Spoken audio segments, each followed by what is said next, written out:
Audio Jungle.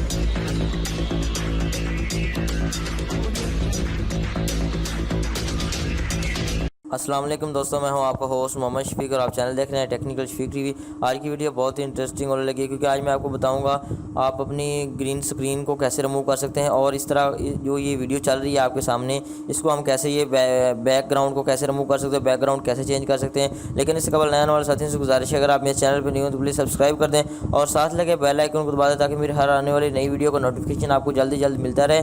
और video अच्छी लगे तो लाइक का बटन ज़रूर कीजिए, सब्सक्राइब ज़रूर कीजिए यार, सब्सक्राइब करने के कोई पैसे नहीं लगते। सबसे पहले हम अपने कंप्यूटर के अंदर एक सॉफ्टवेयर इंस्टॉल करना है। उस इंस्टॉल करने का तरीका मैंने अपने चैनल पे ऑलरेडी अपलोड किया हुआ, लिंक आपको उसको डिस्क्रिप्शन में मिल जाएगा। और सॉफ्टवेयर का नाम है एडोब आफ्टर इफेक्ट। उसको कैसे इंस्टॉल करते हैं वो मैंने वीडियो बना के अपने चैनल पे अपलोड की हुई है, लिंक डिस्क्रिप्शन में मिल जाएगा।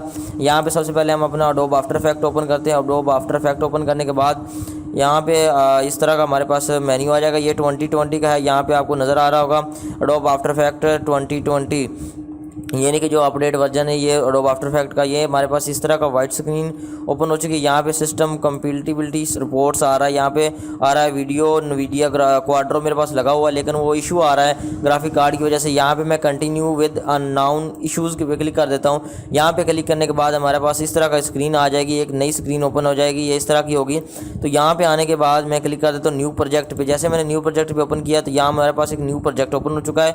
यहाँ पे लाइन, यहाँ पे अगर आप वहाँ से ड्रॉ करना चाहते हैं वहाँ भी कर सकते हैं। यहाँ पे आपने फाइल पे जाना है। फाइल पे जाने के बाद यहाँ पे इंपोर्ट फाइल पर जाने के बाद आपने फाइल पे जाना है। फाइल पे जाने के बाद आपको कंट्रोल आई से आप डायरेक्ट भी कर सकते हैं। अगर आप डायरेक्ट नहीं करना चाहते तो यहाँ से जिस तरह मैं कर रहा हूँ फाइल से, यहाँ फाइल पे क्लिक कर देते हैं। फाइल पे क्लिक करने के बाद आपका जहाँ पे भी वो ग्रीन वाला पड़ा हुआ है वीडियो या कोई भी चीज़ पड़ी हुई आप वहाँ से ला सकते हैं। यहाँ पे मेरे पास पड़ी हुई ये वाली लाइन डी स्टॉप पे पड़ी हुई है। यहाँ पे मैं इसको इंपोर्ट पे क्लिक करता हूँ। इंपोर्ट पे क्लिक करने के बाद ये फ़ाइल मेरे पास यहाँ पे इंपोर्ट हो के आ चुकी है। यहाँ पे लाइंस को मैं यहाँ पे क्लिक कर देता हूँ।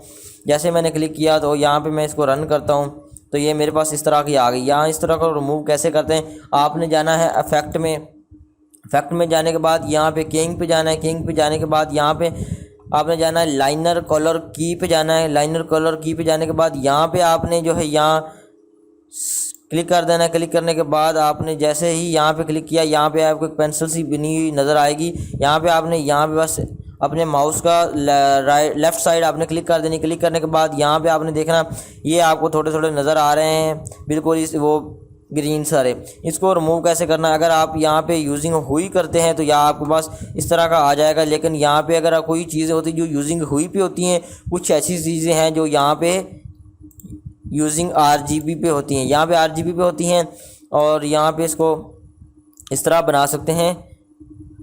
ये देखें यहाँ पे इस तरह इसको रिमूव हो चुका है। रिमूव होने के बाद यहाँ पे मैं जाता हूँ मैचिंग सॉफ्टनेस पे जाता हूँ। यहाँ पे मैचिंग सॉफ्टनेस पे जाने के बाद यहाँ पे मैं इसको कर देता हूँ 37 पे कर देता हूँ। जैसे मैंने 37 पे किया तो वो रिमूव हो चुका है, लेकिन अभी भी नज़र आ रहा थोड़ा बहुत, तो यहाँ पे इसको और भी मैं रिमूव कर देता हूँ। ये देखें हमारे पास ये कंप्लीट रिमूव हो चुका है। यहाँ पे कोई भी आप वीडियो उठा के उसके अंदर लगा सकते हैं और इस तरह आप उसको रिमूव कर सकते हैं। अब वीडियो कैसे उठानी है आपने, यहाँ पे मैं सेलेक्ट करता हूँ। सेलेक्ट करने के बाद यहाँ पे मैं इंपोर्ट मीडिया पे जाता हूँ। इंपोर्ट जाने के बाद फ़ाइल पे जाता हूँ। फाइल पे जाने के बाद यहाँ पे हम कोई भी फॉर एग्ज़ाम्पल वीडियो उठा लेते हैं। यहाँ से मैं कोई HD सॉन्ग उठा लेता हूँ। यहाँ पे मैं अरेबिक सॉन्ग में कोई भी उठा लेते हैं, ये उठा लेता हूँ। ये उठा लेने के बाद यहाँ पे मैं इसको यहाँ पे मैंने पेस्ट किया यहाँ पे नीचे की तरफ। जैसे ये हमारे पास, अब मैं यहाँ पे अपनी आवाज़ बंद कर देता हूँ कॉपीराइट के इशू की वजह से। जैसे मैंने यहाँ पे अपनी आवाज़ बंद की तो यहाँ पे हम इसको प्ले करते हैं कि हमारे पास प्लेइंग के दौरान क्या हमारे पास आता है। जैसे यहाँ पे मैंने प्ले किया तो हमारे पास ये इस तरह का आना स्टार्ट हो चुका है। ठीक है, तो आप इस तरह कोई भी इफेक्ट अपने वीडियो के अंदर लगा सकते हैं। उम्मीद करता हूँ ये तो आप ये सीख चुके होंगे कि किस तरह लगाते हैं। और मैं अपने चैनल पे काफ़ी मज़ीद इस तरह की वीडियो एडिटिंग और फिल्म मिक्सिंग के अबाउट वीडियोज़ ला रहा हूँ, तो आप जल्दी से सब्सक्राइब कर लीजिएगा और सब्सक्राइब करने के यार कोई पैसे नहीं लगते, वैसे इतनी मेहनत से हम आपके लिए वीडियो बनाते हैं। और आप दिल करे तो आपको नोटिफिकेशन आता है, आपको नोटिफिकेशन आता है तो आप दिल कर देख लें, दिल करे ना देख लें, लेकिन सब्सक्राइब ज़रूर कर दीजिएगा। और यह देखें आपने सॉन्ग के अंदर इस तरह हमने लगा दिया है। तो यहाँ पे अगर हम सॉन्ग को बढ़ाना चाहें या कम करना चाहें यहाँ पे कर सकते हैं। उसके बाद मैं आपको बताता हूँ इसको हम रेंडिंग कैसे कर सकते हैं, अपनी वीडियो को इसको अब सेव कैसे करना है। तो हमारे पास यही ऑप्शन आता है। यहाँ पे सेव करने के बाद करने के लिए हमें यहाँ पे कंपोजिशन पे जाना है। कंपोजिशन पे जाने के बाद यहाँ पे हमारे पास आता है add to render sequence. Add to render sequence में आने के बाद आपने कंट्रोल एम भी डायरेक्ट जा सकते हैं। यहाँ पे क्लिक करने के बाद हमारे पास आ गया है बेस्ट सेटिंग्स। यहाँ पे बेस्ट सेटिंग पे आने के बाद यहाँ पे हम क्लिक कर देते हैं। यहाँ पे हम बेस्ट सेटिंग पे कर देते हैं। यहाँ पे हम इसका साइज़ कर देते हैं फुल। यहाँ पे इसकी रेजोल्यूशन उन्होंने पहले ही दी हुई है। यहाँ पे अगर आप चेंज करना चाहें तो वो भी कर सकते हैं। यहाँ पे उन्होंने दिया हुआ है फ्रेम ब्लेडिंग। यहाँ पे कुछ भी आप जो भी आप करना चाहते हैं सेटिंग कर सकते हैं। उसके बाद आपने यहाँ पे ओके कर देना है। ओके करने के बाद आपने नीचे वाले जाना है, लूजलेस पे जाना है। लूजलेस पे जाने के बाद यहाँ पे आप जो भी फाइल चाहते हैं कि जेपीजी, जो भी आप पीएनजी या जिस तरह भी आप इसको फॉर्मेट इसका लेना चाहते हैं। यहाँ पे मैं एवीआई का फॉर्मेट लेना चाह रहा हूँ। यहाँ पे आरजीबी का फॉर्मेट होगा या अल्फ़ा का होगा या आरजीबी प्लस अल्फ़ा का होगा।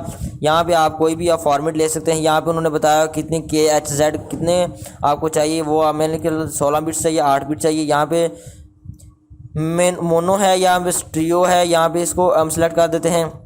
उसके बाद हम ओके कर देते हैं। ओके करने के बाद यहाँ इसको एक दफ़ा और प्ले करके देख लेते हैं कि हमारे पास क्या इसका रिस्पॉन्स आ रहा है। तो रिस्पॉन्स आने के बाद ये हमारे पास इस तरह का रिस्पॉन्स आ चुका है। यहाँ पे मैं अब जाता हूँ रेंडर कॉइन पे जाता हूँ। कॉइन पे जाने के बाद यहाँ पे मैं रेंडर पे क्लिक करता हूँ। जैसे मैंने रेंडर पे क्लिक किया तो ये हमारे पास जो है रेंडिंग करना स्टार्ट हो चुकी है। बिल्कुल ही ये देखिए आपके सामने ही ये रेंडिंग हो चुकी है। तो ये अब रेंडर कहाँ पे हुई मैं आपको दिखा देता हूँ। ये हमारे पास इस यहाँ पे रेंडर हो चुकी है वीडियो। तो ये मैं आपको ओपन करके दिखाता हूँ। ये देखें हमारे पास ये अभी रेंडिंग हो चुकी है, जिस तरह हमारी प्रोफेशनल वीडियोस के अंदर आता है। अगर आप इसके अंदर और भी सीखेंगे तो आपको बहुत कुछ सीखने को मिलेगा। तो मिलते हैं नेक्स्ट वीडियो में, तब तक के लिए अल्लाह हाफिज़।